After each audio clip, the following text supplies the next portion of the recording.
Who was the vice president under President Eisenhower? I have no idea. You are an American.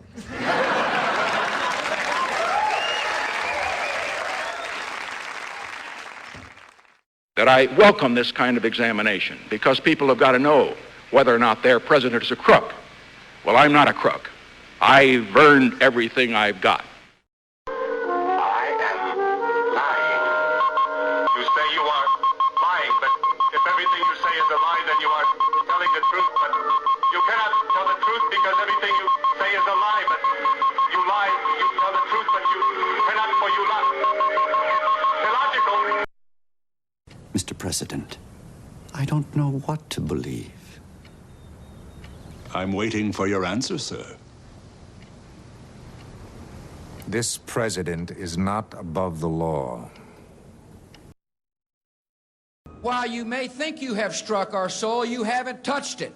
We are too strong a nation to be carried down by terrorist activities. We will not surrender our freedom to travel.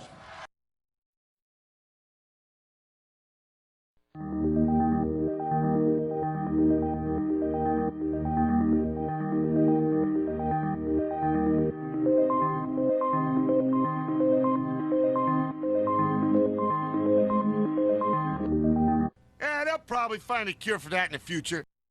You're not afraid of the dark, are you? You have listened to the words of the non-believers. Yes, I have listened. That was the first transgression. You felt the pain of warning. Yes, I did. Why did you listen further? They said they spoke the truth. Their truth. Is truth not truth for all? The truth of your nada is your truth. There can be no other for you. Repent your disobedience. I must know the truth of the world.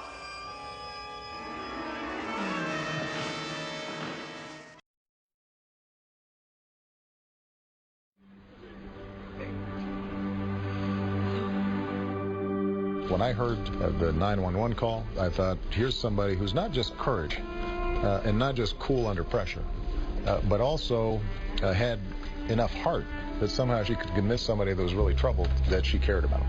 You know, you meet folks like this all across the country. Every single day they're doing incredible stuff. Usually it's not as spectacular and the stakes aren't as high as this one. But what exactly makes this country so great? It's that day-to-day courage, kindness, empathy that really makes a difference. God is real. It wasn't me. It wasn't nothing that I did that was so special. I feel like I helped somebody in need, that God was able to use me. I was terrified, but I just started praying, knowing that if I got as hysterical as I was on the inside, on the outside, that he would wind up panicking. At one point, I just started feeling sorry for him.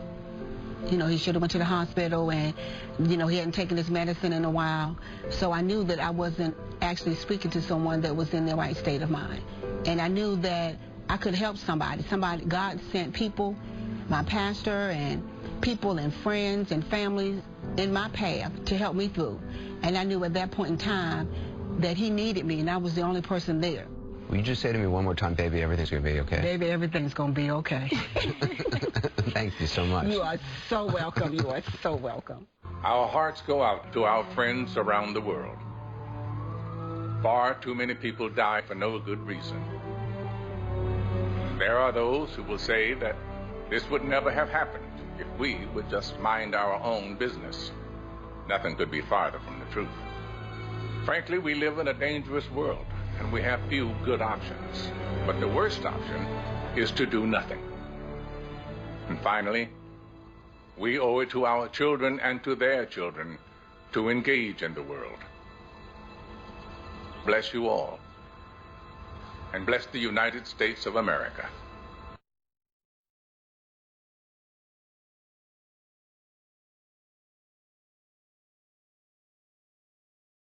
My mom always said life was like a box of chocolates. You never know what you're going to get.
Our hearts go out to our friends around the world.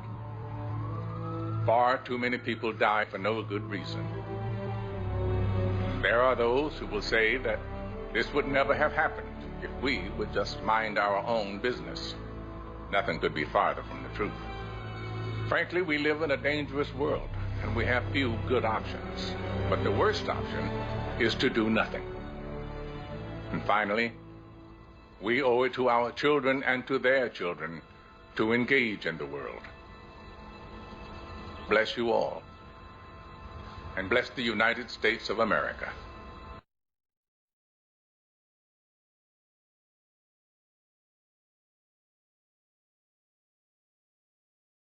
My mom always said life was like a box of chocolates. You never know what you're going to get.